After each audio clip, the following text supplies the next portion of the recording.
Welcome back to the BOM Process course. We are still in Module 3, the 7 phases, and here in Lesson 7, we're talking about the banker phase. Now, when you get to this phase, you're making consistent $10,000 months, so you're having some money come into your business, and so things are really starting to get going. So now is the time when you get to the banker phase where you really focus in on the money and making sure that the financial freedom that you're after, kind of dialing that in. And so this is about making sure you get to the point of financial freedom and making sure that you're being intentional about the finances. So that's what we're doing here in phase 7, or in kind of this lesson 7 or phase 5, the banker. So let's talk about phase 5, the banker. So the goal is to create financial stability. And this is stability for the business, but also for yourself through your business. And so that's really the goal of this phase. And the focus, aside from continuing to build revenue, is efficiency, profits, cash reserves, and financial projections. So beyond continuing to grow your revenue so that you're making more sales beyond those $10,000 months, you're now really dialing in the financial part of the business so that you're getting the most money in your pockets as a result of that revenue coming in. So your focus is all about those elements. The discipline here is largely about saying no. It's about saying no to going off and doing something else. It's about saying no to things that will cost you money, because as you have the money start to come into your business, your urge might be to start spending more money. The trouble is, if you have that approach, you're not going to be able to continue to increase your revenue fast enough to keep up with your more and more spending. So you have to cultivate a discipline of saying no and being intentional with money and not simply throwing money at problems. So that's the big discipline here. The learning is financial management. Now, you're really going to, at this point, you see how you're learning very different things from the marketing stuff we've been talking about up to this point. Because now you're really in that phase where you're trying to say, hey, I got money coming in and we got to make sure that we're making the most of it at this point. So with that, let's talk about milestones. The first milestone is that you should be paying yourself enough to have financial freedom. And what I mean by this is you should be taking home enough money on a regular basis, whether that's twice a month, every 2 weeks, whatever it is, but paying yourself on a regular basis from your business and paying yourself enough to cover all of your expenses to live the life that you want to be living now, but also to be putting money away personally for the other big things in your life. If you have a kid, maybe it's about putting money away for their college, but it's about putting away for retirement. It's about saving for the major expenditures. If for example, you're renting and want to buy, it's about putting money aside to be in a position to buy a house. But the point is, you need to be paying yourself enough from your business on a regular basis to cover those things and give you that level of freedom. So that's the first milestone you need to hit. And so if you think about it, this is largely going to be about increasing the revenue.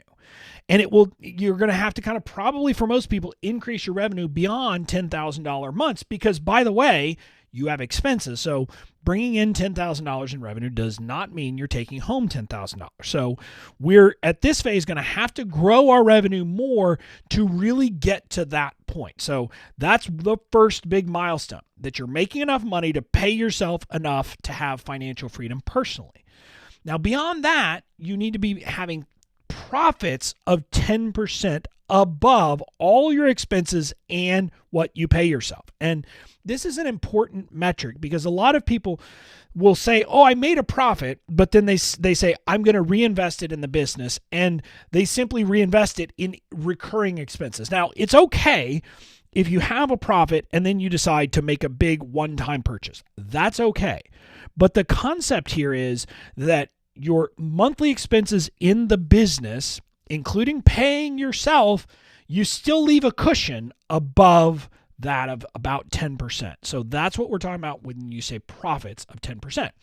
Part of the reason you want to do that is to do this next phase, which is to build cash reserves to at least 3 months. In other words, you want to bank enough money in your business so that if you did not make another penny for 3 months, you could continue to pay yourself, to pay all expenses, to take care of all of the requirements for the business. Now, this is the model.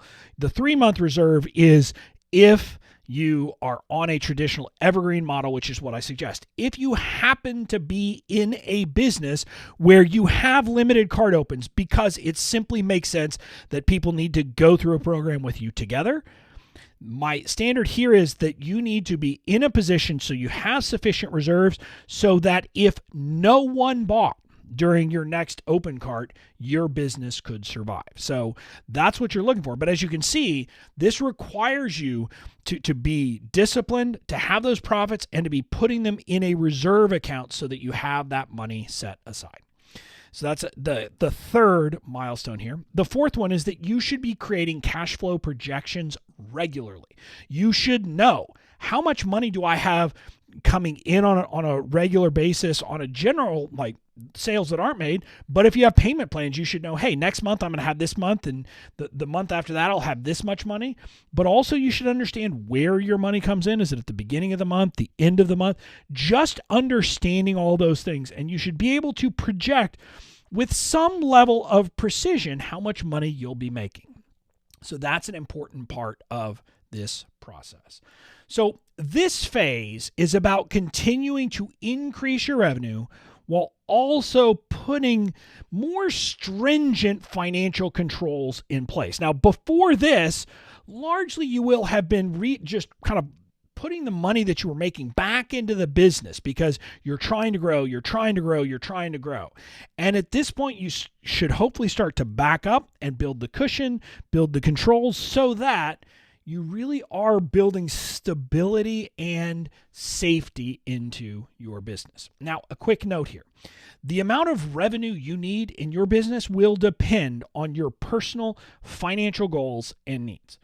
What I mean by that is, if you're like me living in Washington, D.C., which is a high cost of living city, and my business is replacing what I could be making as a lawyer, as you can imagine, my financial goals and needs will be higher than, for example, if you're someone who wants to simply kind of live out in a farm and make some money so that you can meet your basic needs. You can see how your revenue numbers will depend on your potential or your personal needs. So understand that. And that's what I want you to be thinking about. Now, the banker phase is where you take the time to get all your financial ducks in a row while continuing to grow and improve your business. How long you'll be in this phase really depends on where you are, what your financial needs are, and what your vision for your business is. If you have a bigger vision for your business, you might be in this phase for a while, but this really is getting it so that you don't have to worry about money. You don't have sleepless nights. The money is just there and you don't have to think about it. So that's what the banker phase is about. After you finish all these milestones in the banker phase and you have it all done, then you move to the leader phase. And so in the next lesson, you're going to learn about the leader phase, and I will see you there.